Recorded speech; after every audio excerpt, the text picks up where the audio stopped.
Hello, and welcome back to Lift Our Garage. I feel like I'm on the Hoonigan channel. You know, today's Sunday, and I've got the 240 here on the lift, as you can see. And I have two things that I'd like to accomplish today. The first one is I need to put in some new axles because the stock axles have somehow not broken. I've been thrashing this car pretty hard for 2-3 years now, and it's got the stock 1990s CV axles in there still. So got on Rock Auto and picked up some, you know, they're probably remans. They're GSP CV axles. I've heard mixed reviews on the Rock Auto, like reman axles versus OEM or aftermarket for performance, but it's got to be better than running 25, 30-year-old axles in the back of this car. This thing, for those of you that don't know, is a 1JZ swapped 1993 240SX coupe S13, and it makes 365 horsepower at the rear wheels, which I believe is enough to continue to use OEM axles. Famous last words, but I'm not in the 400 or 500 horsepower range, so I don't think I need to upgrade. 350Z axles is the next upgrade path. You change out the stubs, the flanges on the diff to whatever that bolt pattern is, and then you swap everything over. I think you'd have to swap the hubs too. But in a week, I'm driving to VIR in Southern Virginia, Alton, Virginia, to take part in the Japan Auto Legends car show put on by my buddies over there at Driver Motorsports. Shout out Driver Motorsports. I'm not drifting at the event. It's a car show. And I've actually entered this dirty ass thing in the car show. Runny paint and all. Mainly just for shits and giggles. But if people like it, great. If it annoys them, great. It ought to be a good time. But this is a drift car. And a drift car is function over form. In my opinion, my drift car is function over form. I'm too much of a wuss to slam this thing on the ground, get big wheels, stretch the tires, and drift that. It's too expensive. I run 17-inch wheels, and I don't have it crazy low. I was able to drive in my shop, which has a curb, without putting down ramps, just going at an angle. So I want it to be functional. And it is a tool of joy. So anyway, I want to replace the axles today, inspect the car because I'm going to be road tripping it down there, which it's only an hour and a half away, but it is highway, and this thing really hasn't ever seen highway use. So new axles, bolt check everything. And then these tires are from a drift event. They're pretty roached from the US drift event I just did.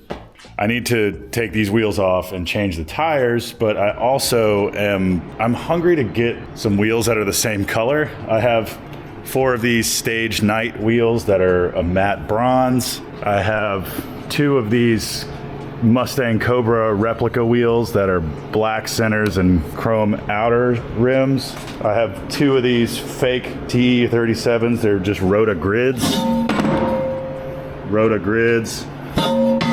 They're like a gray gunmetal type deal. And I've got these other 2 Cobra Mustang reps that are chrome all around, and they're actually 10.5s versus 10.5 inches wide, where everything else I have is 9 inches wide. So these look a little goofy on the back because all the tires I have are 245s, and they end up being stretched out quite a bit. But we have a sandblaster here at Lift Arc, and look who's there. You want to be on YouTube? It seems like it. Is that her? What's up, man? How you doing, bro? Good, man. How are you? Troy, man. What a character. That's the benefit of being downtown. You never know who's going to walk in and stop your progress. Where was I? Oh, I really want to sandblast several of these wheels. I have 4 of these. One of them got destroyed when I hit the wall at Shenandoah, but I just ordered a 4th from Stage Wheels this morning.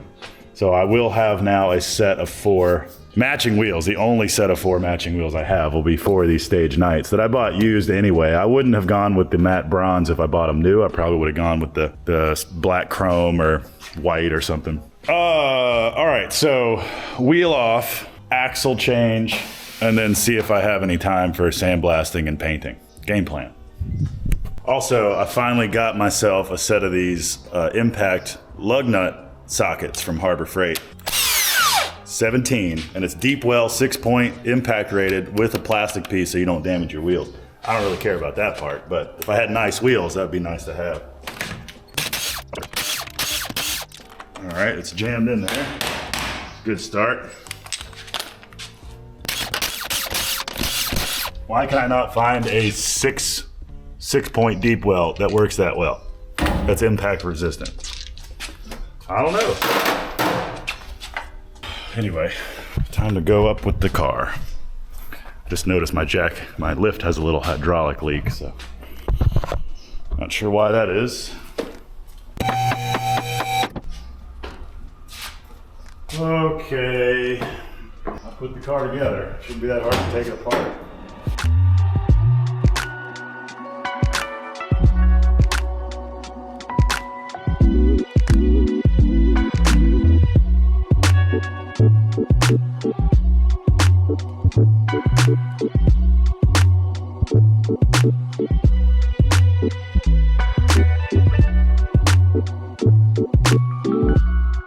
All right, little update. My buddy Evan from Golden Cactus came in and I got distracted and forgot to turn on the camera. Downtown living. So here it is. Unequal length S13 axles. I believe I had them in the right side, but for reference, because the diff is off center to driver's side just a little bit, the driver's side axle is shorter than the passenger side axle. All right, so remember that by a fairly non-insignificant amount. You can kind of see driver's side, passenger side. And it turns out I did have them installed in the right way, which is good. But I got lucky because when I built this car 8 years ago, or at least did that part of the car, put the diff and the axles in, I guessed. I had 3 axles laying around the shop. I figured they were all the same length, and I guess I got lucky and guessed them right. But now you know. If you're having issues with your S13, I don't know if it applies to S14, but yeah, driver's side axle is shorter. So the axles are in, they fit great. What I did to get them to fit, to take them out and get them in my case, I'm running a Powered by Max lower knuckle, drop knuckle, and then ISIS, or now ISR, connecting rods, or upper and lower control arms. Except for I am running a Megan Racing lower. But I just unhooked whatever arms these are, you know, upper control arm and torsion bar, whatever, these two up here. So this end, the outer ends of the control arms don't have the eccentric hardware on them, so I knew it would go back in the right spot. So I just took these two loose, tilted the whole thing out like this. Obviously took the coilover off the bottom of the drop knuckle. And then I had enough room to push the axle back sort of across the diff, pull the nose of it out, and then bring the whole thing out this way. So actually not bad. 3 bolts on either side. Well, I did have to take off my handbrake caliper because this bolt couldn't come out without the caliper being off. So anyway, the new axles are in, and you know, I have peace of mind now that they've been replaced.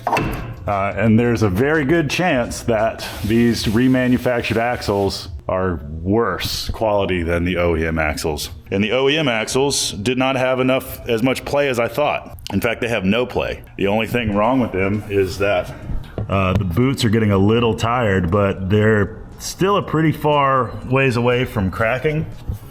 So I will keep these as spares. We got the new axles in. Well, you know, they're remans from Rock Auto. They're $50 a piece, so how good can they be?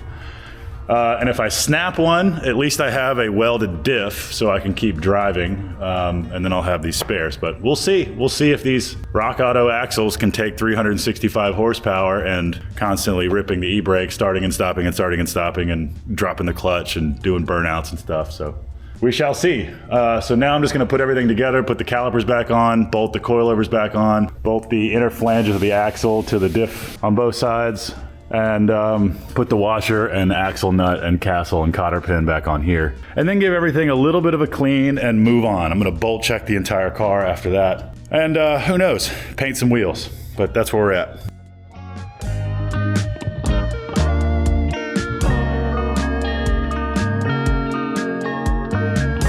Well, this is why you bolt check your car. I was getting a lot of exhaust rattle and movement at the end of the last event, and I figured out why. This little crappy hanger I made that bolts to the transmission mount, you know, it's rigidly mounted, which is dumb, but I did that back when I just had it dumping right here. But since then, I've added a full exhaust system with this stainless oval pipe. So this isn't good. You can see this tab's already cracking here, and it cracked there. But I bent it, you know, and it broke right at the bend. I don't really want to fix this the right way right now, so I'm just gonna weld that crack back together and hope for the best. It's not a big problem. There's an exhaust hanger back there that's holding everything in line. Really, this hanger needs to go away, and I need to make one in this general region in here. So I'm gonna weld it back, and if it breaks again, so be it. I'm just tired of hearing it rattle in the car. So I'm gonna spin this up, try to close that gap a little bit, and throw some weld in there. I'm gonna use the old HTP Pro Pulse, brand new to the shop. A little Miggy machine. Got a 220 plug back here behind the tire machine, so I'm gonna use. And HTP puts really long power cords on their welders, which is super nice. Brand used. That'll break soon. That's all right. It's time to redo some of this exhaust at some point. Did this part a long time ago, then this part, and that part. Gotten better at welding since then, so whatever. That'll hold it.